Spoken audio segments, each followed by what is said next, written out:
They tried to erase an entire country from the world economy. No banks. No dollars. No trade.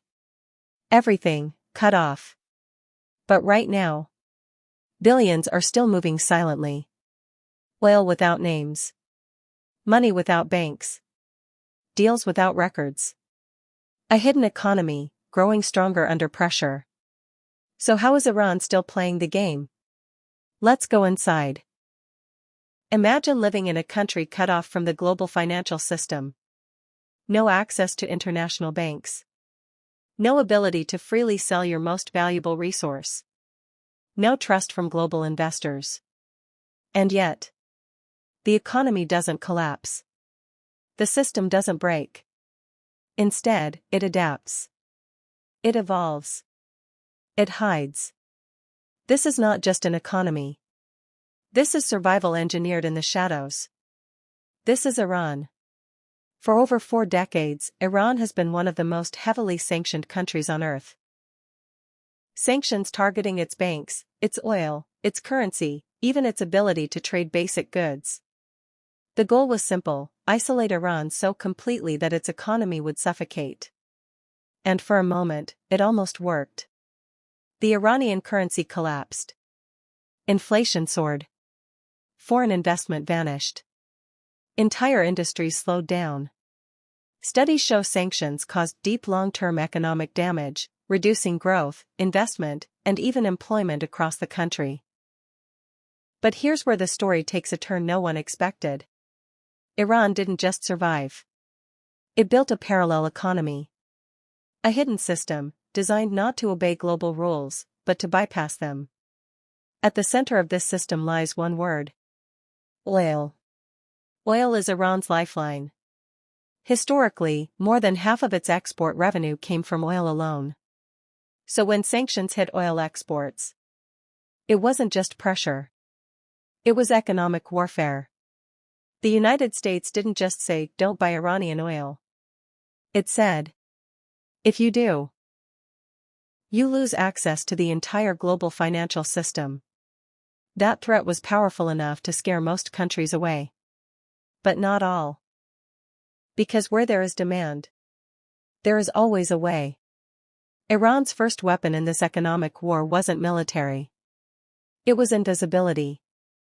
A secret fleet, often called the Ghost Fleet. Oil tankers that sail without identification. Ships that turn off their tracking systems mid-ocean. Cargo that disappears in one country and reappears in another. Ship-to-ship transfers happen quietly at sea. Oil is moved between vessels, blended, relabeled. By the time it reaches its destination, it's no longer Iranian oil. It's just oil. This system allows Iran to continue exporting massive volumes, even under sanctions, with estimates showing around 1.6 million barrels per day still flowing through these hidden networks. But oil doesn't just move through ships. It moves through identities. Fake companies. Front businesses. Paper trails designed to mislead. Shell companies are created in countries like the UAE, Turkey, and Malaysia. Transactions are routed through layers of intermediaries. Names are changed. Documents rewritten. On paper, Iran disappears. But in reality, it's everywhere. And then comes the most critical piece: money. Because selling oil is one thing. Getting paid for it, without touching the global banking system, is something else entirely. Normally, international trade runs through systems like SWIFT, heavily monitored and controlled. Iran? It built alternatives. Barter systems. Trading oil for goods instead of cash. Local currency deals, with countries like China and others. Gold transactions, old school, but effective. Even cryptocurrency, used to bypass financial surveillance. In some cases, Iran doesn't even receive money directly. It receives infrastructure, technology, or consumer goods in exchange. Sanctions blocked dollars. So Iran built a world without dollars. But here's the twist most people don't see. Sanctions didn't just create hardship.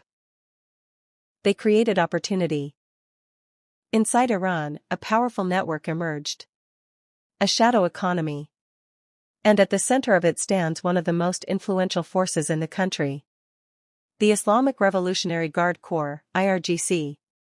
Originally a military organization, it evolved into an economic powerhouse. Today, it is estimated to control between 20% to 40% of Iran's economy, deeply embedded in industries like oil, construction, trade, and smuggling. Under sanctions, legal businesses struggled. But underground networks? They thrived. Smuggling became institutionalized. Oil wasn't just exported. It was trafficked. Entire operations were built around moving fuel across borders illegally. Billions of dollars flowed through unofficial channels, with estimates suggesting tens of billions generated through these shadow exports. And here's the paradox. The tighter the sanctions, the stronger these networks became. Because sanctions don't eliminate demand. They just raise the price of secrecy. Countries still need energy. Factories still need fuel. And buyers, especially those willing to take risks, step in. China, in particular, has played a crucial role. Buying discounted Iranian oil. Providing a steady demand. Keeping the lifeline alive. As long as someone is willing to buy, Iran will find a way to sell. And this hidden system doesn't operate in isolation. It's deeply connected to global trade routes. Take the Strait of Hormuz, one of the most critical oil choke points in the world. Even during conflict and restrictions, Iran has managed to keep oil flowing, sometimes using special signals, hidden routes, or coordinated navigation strategies to move shipments through the region. At times, global powers themselves are forced into difficult decisions. Like temporarily easing sanctions, just to stabilize oil prices. Because here's the reality. You can try to isolate Iran. But you cannot isolate oil. And that's what makes this story so powerful. Iran didn't just resist sanctions. It adapted its entire economic structure around them. Inside the country, another transformation was happening. A shift away from oil dependency. More focus on domestic production. Increased taxation. Expansion of non-oil exports like petrochemicals, minerals, and manufacturing. It wasn't perfect. Inflation remained high. The currency remained weak. Ordinary people paid the price. But the system? It endured. Two economies began to exist side by side. One visible, struggling with inflation, unemployment, and rising costs. The other hidden, moving billions through secret channels. One for the people. One for survival. And this dual system created a new kind of resilience. Not clean. Not transparent. But effective. Because sanctions are designed to break economies. But Iran turned them into a training ground. A place where new systems were built, tested, and refined. Now imagine this. A country that has spent decades learning how to operate outside the global system. A country that knows how to trade without dollars. Without banks. Without visibility. What happens if that model spreads? That's the real fear. Because Iran's secret economy isn't just about survival anymore. It's about proving something bigger.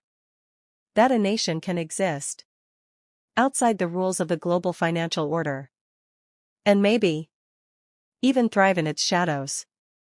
So the next time you hear about sanctions, remember this. They don't always end economies. Sometimes they reshape them. And in Iran's case, they created one of the most complex, hidden, and resilient economic systems in the modern world. A system built on secrecy and survival. A system the world still doesn't fully see. But one that never stopped working.